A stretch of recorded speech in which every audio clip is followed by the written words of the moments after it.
Hey guys, back here with, well, you're probably thinking, oh, final table, what's going on here? I didn't see you deep before. But it was that high-low, smaller one. But I just thought I'd bring it in for a bit of fun.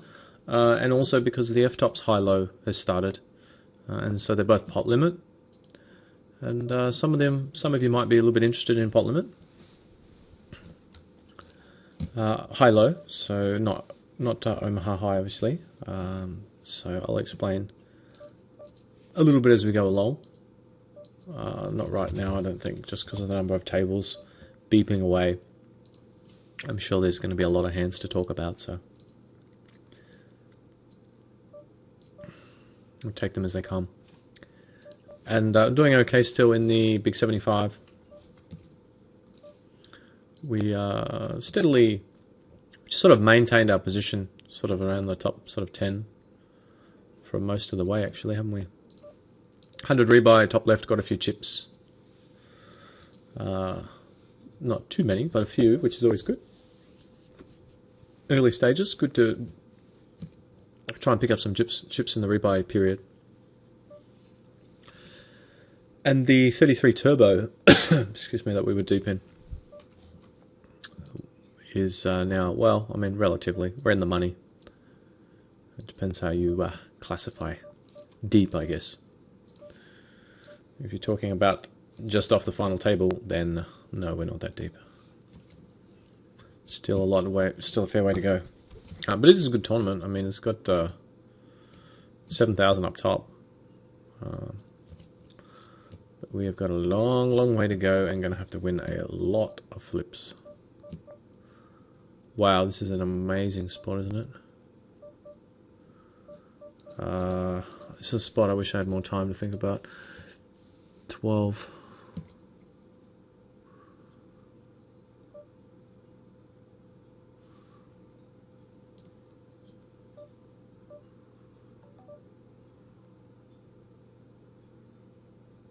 It's a bit loose, but I think I'm going to go for it. The reason why is because the two openers are slightly on the loosish side, and I mean, a lot of the times if they've got high cards, I mean, there's so much dead money in there already that it's not actually, I mean, if they roll ace jack here, I mean, king queen suited, stuff like that.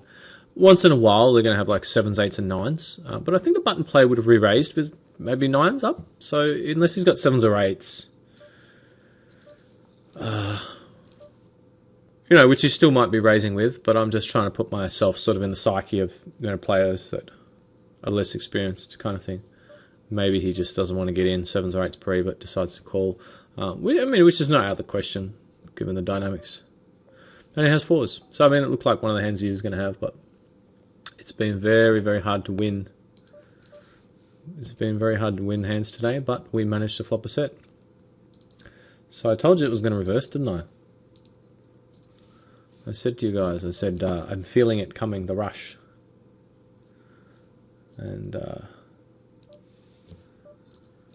it could be the start of something special. And I think against the limp, how am I going to play this? I'm just going to raise. Just powerhouse it.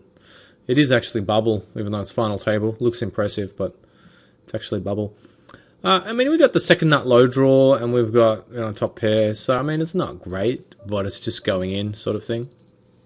And he just folds, so he's probably being a bit of a fish face. 12. I'm going to play pretty nitty in the high-low, yeah, in the bubble. That is a decent hand, but not awesome. It looks a little bit prettier than it is because it was double suited, but our low draw is pretty marginal, and it's kind of close. So we just popped up again, didn't we, here? To second. We were second before, we're back to second. We just can't quite grab that chip lead. So you can see, you know, with the 4s, I mean, that player was sort of calling with a bit of a wider range, like we said, and that sort of sense, I guess, that sort of hand, I probably should have thought about that. I mean, I did say, we should have mentioned it, because it was a pretty decent part of their range, I think, when they call, because I mean, there shouldn't really be set mining at those depths. You know, you and I know that it's pretty fishy, but you know these players don't really.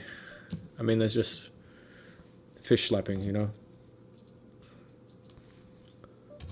a lot of fish slapping going on. So I will just go ahead and bet here. I think just to try and keep our equity clean. If we do check, I think this player is just going to bet turn, stand it just randomly, just fire. I mean, that's just what they normally do when they see a check, these guys. So I prefer just to bet it. You know, I mean, he doesn't defend that wide, but we can fold out some small pairs that might have flattered pre, which is good. So we do sometimes fold out better hands, and like I said, we just sort of protect our equity, keep it clean. If you check raises, so be it. You know, we'll probably have to give it up, but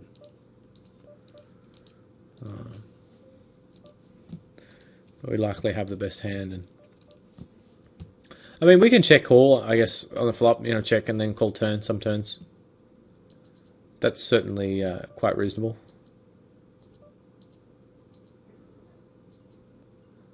Yeah, we'll check there and just sort of control. It's pretty close.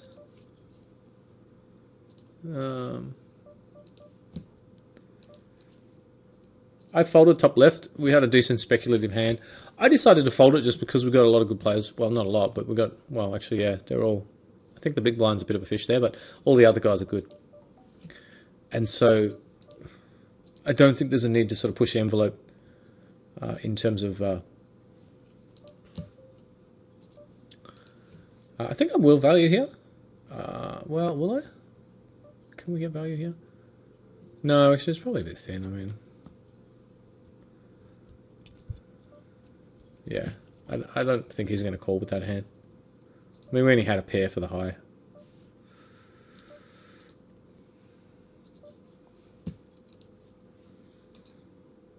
And he still could have once in a while been doing something funky. I play pretty careful in high-low. It's an interesting game where you can... I mean, you can get aggressive in it, definitely. You can do a lot of semi-bluffing and stuff. Get in some funky situations, but... I generally play pretty solid, especially while I'm multi-tabling a ton of tables, because it does require a lot of thinking if you get aggressive, because you can... It's a little bit difficult to...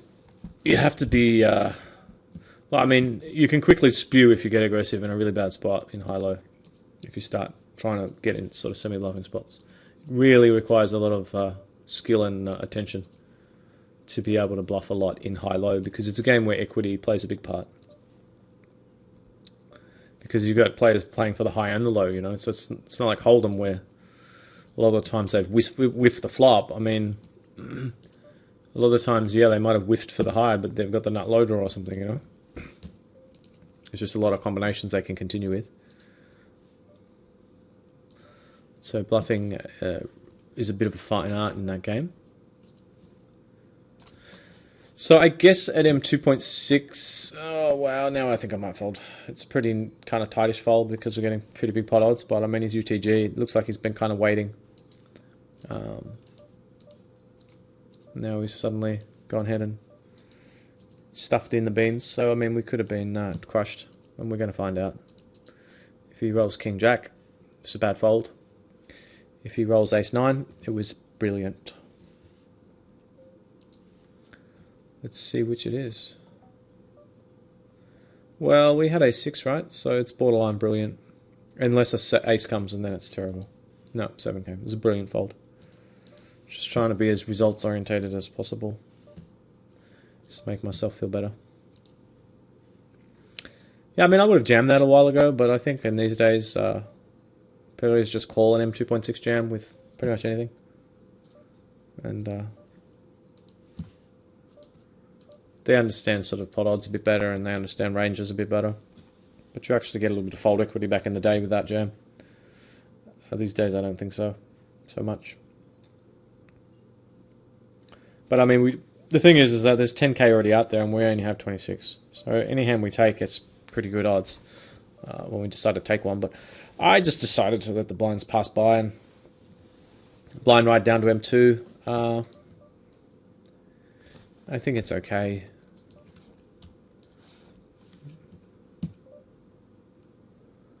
Yeah, I mean, I think it's okay, but it's kind of digging a bit of a hole here. And you know, this it's pretty ugly because you can't fold to this guy's jam. And in fact, it's just hard to fold in general here, I think, now with these pot odds with 7-10. There's 10k already out there, you know, which is half our stack. And we've got guys that have wide ranges, so we just can't fold. I mean, we're just not folding. Yeah, how are we going to do this? I think we'll just pot it. And we do not get there. And what do you actually have there? Because I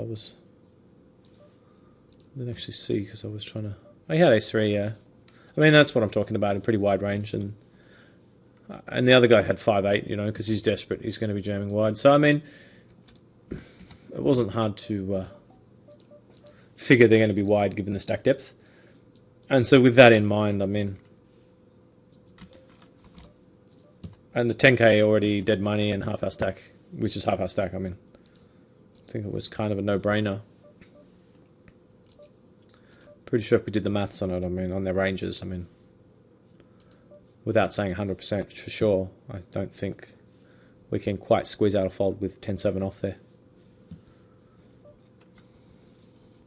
But, you know, could be wrong before. It's happened. I mean, I could be wrong. I've been wrong before, and someone might do some maths and say, but even if that was the case, hard to imagine that it would be a big mistake. That's for sure.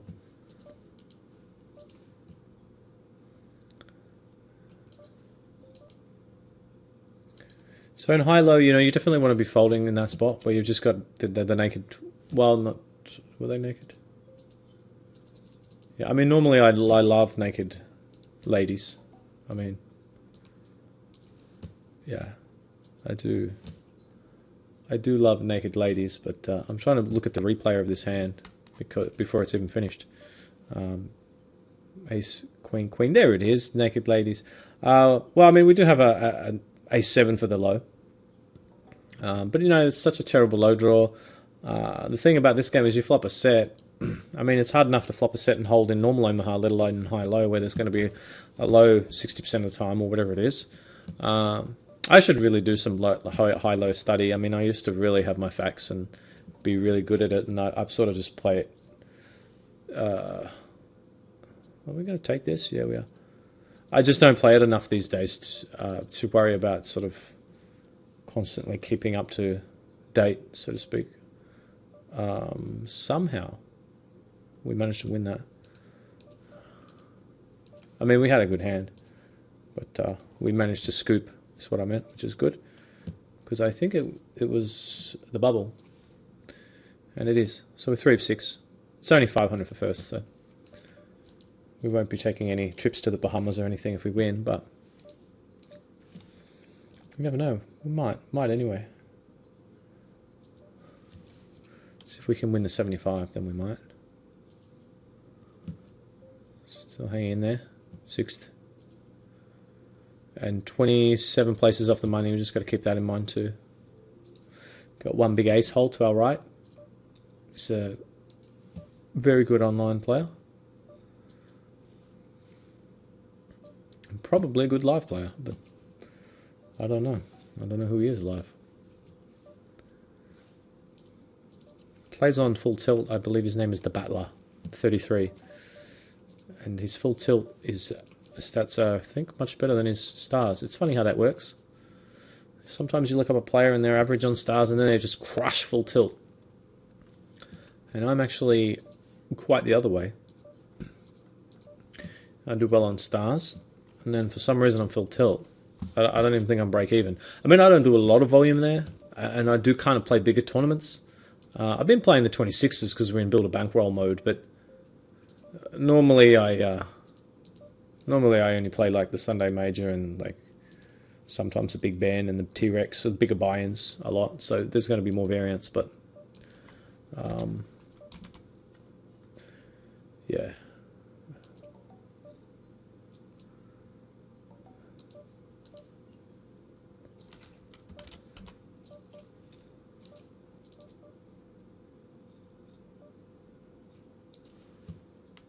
So it's a kind of a loose defend top left, but I just think with the all-in player in position, It was pretty reasonable to make the call.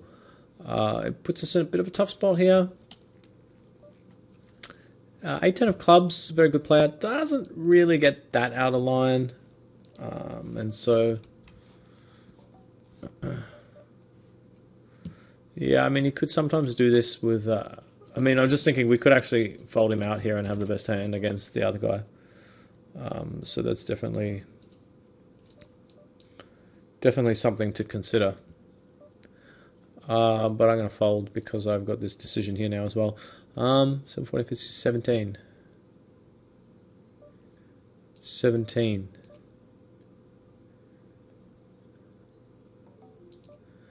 It's close. Very, very close. But I think we're just going to have to take it. Damn, 9s. I was a bit worried about 90s. 9s, 10s, hands like that. But I just think at that stack depth, with an all-in player at M4, he might just be isolating with enough hands, and Pocket 9's has got pretty good equity. He is in late-ish position. I would have liked it more if he was button or cut off. I think that would have been really good. But he did still have 3 players behind, so he's probably not jamming super wide to isolate. But I think 8s is right on the cusp. 7s I would have folded. And yeah, I think 8s is kind of right there, because he wasn't that shallow. I mean, he was M7-ish or something, I think, so it was definitely close. But I still think he's going to probably do that with like small, like, well, I don't know, 2s and 3s, probably 4s up, ace king, ace queen, ace jack, maybe ace 10 suited. So 8s is, you know, with the dead money already out there and that sort of thing, against his range, it's marginal, I think. 9s, I think, would be a bit clearer. I'd be feeling pretty happy with 9s, actually.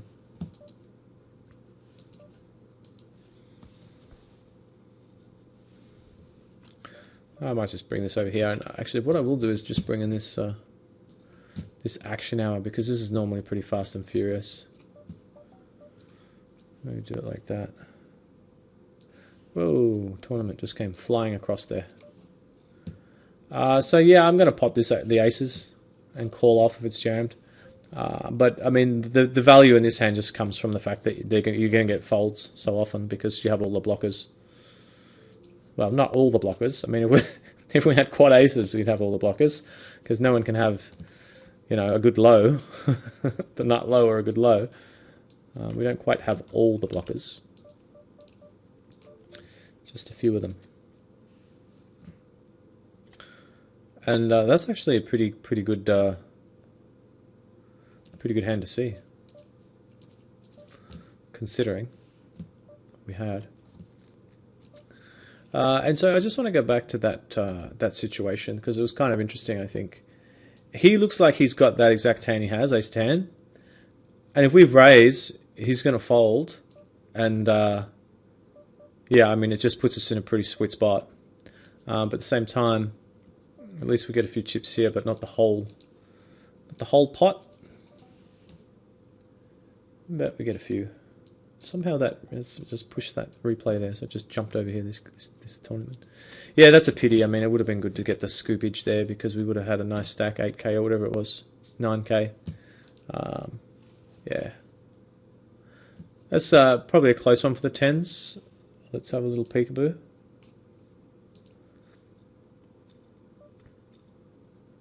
Yeah, I think that's a little bit loose with 10s, but not too much. I mean, because it is a rebuy. And so I might gamble with it too, but I don't really like the spot. Decent hand. I mean, we've got the ace nut low draw. We got high card value.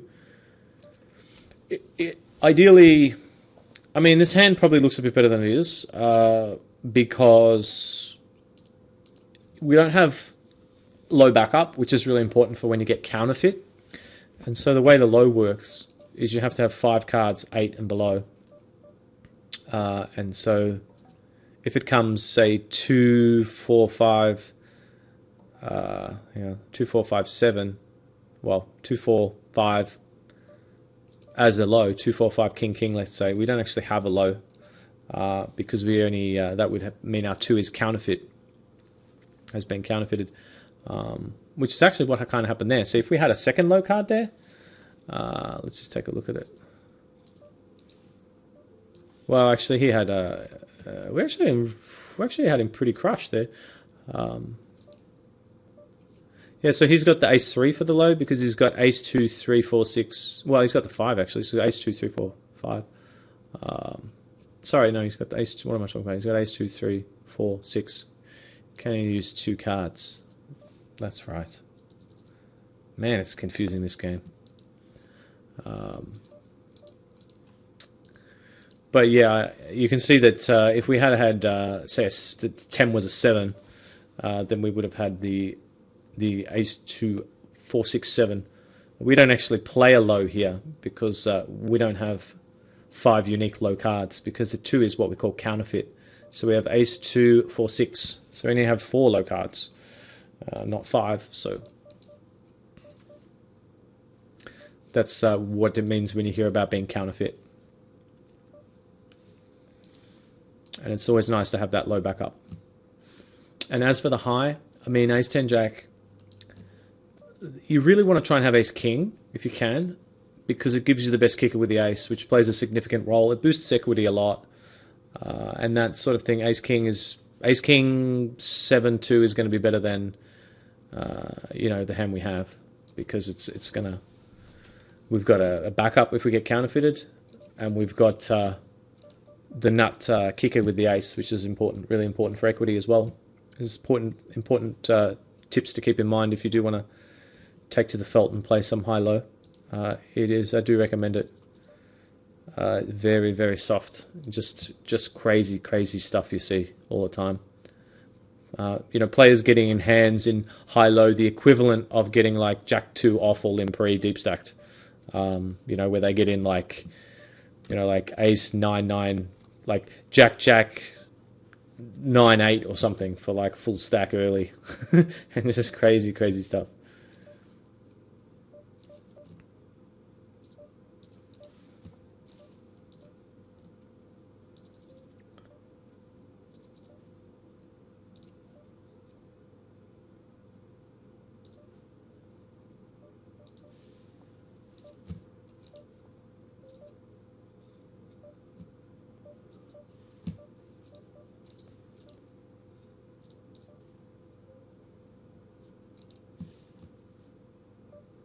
Let's bring these back in here.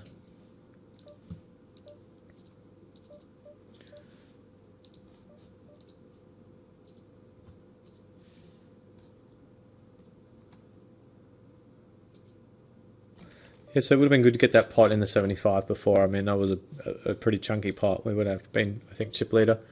It was pretty borderline, but we're still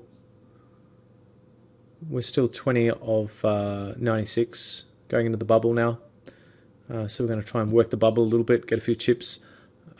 Can we raise? Yeah, I mean, we can probably raise on all of these guys behind in the bubble, because they're all vulnerable, except obviously this purpley guy here we have to be a little bit worried about, because he has a decent stack, but at the same time he's not 3-betting much, and actually he's kind of on the tightish side, so that's good news. So yeah, try and steal a few chips in the bubble here, and try and finish off with a victory in this, pick up some cash in this high-low. That's the plan anyway. And we got the F-tops, of course, just started top right, so that's exciting. And we got aces here, so I'm just going to bring this in. We've got a jam. This hand has started with an early position jam, which when you look down and see 2 aces, you have to be happy about. So let's just see if we can get another jam. Maybe this guy here with a 9,000 stack isolating. Yum.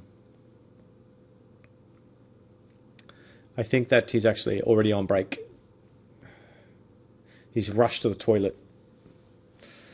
And then you can hear boop, boop, boop, boop. And he's like, no, I was still sitting at a table. I'm going to waste my time bank. Come on, sir, snap it off. And let's get some action here.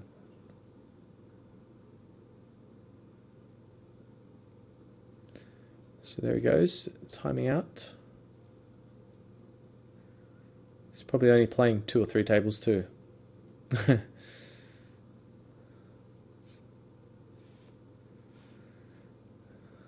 And now we've got a disconnect. This is tilting me so much I'm going to actually fold, I think.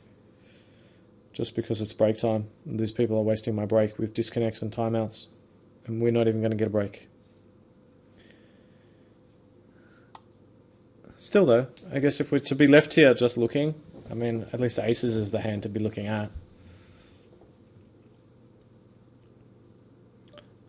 Oh, finally. And this guy's disconnected as well. I mean, what's going on there?